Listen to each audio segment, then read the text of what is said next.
चला तर आज आपण हॉटेलच्या पद्धतीने भेंडीची भाजी कशी बनवायची ते पाहूया।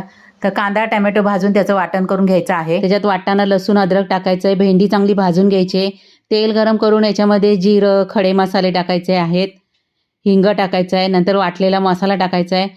आता मसाले टाकून घ्यायचे, हळद, जिरा पावडर, धणा पावडर, लाल काश्मीरी मिरची पावडर, चवीनुसार मीठ टाकायचं आहे। मसाला चांगला परतून घ्यायचा आहे।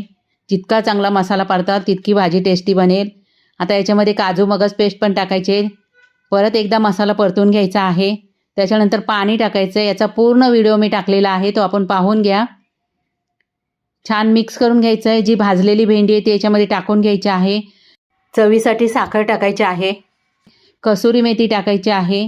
आता 10 मिनिट आपल्याला ही भाजी लो फ्लेमवर शिजून द्यायची आहे। शेवटी याच्यामध्ये टाकायचं आहे फ्रेश क्रीम किंवा घरातली साय आणि मस्त आपली भाजी तयार।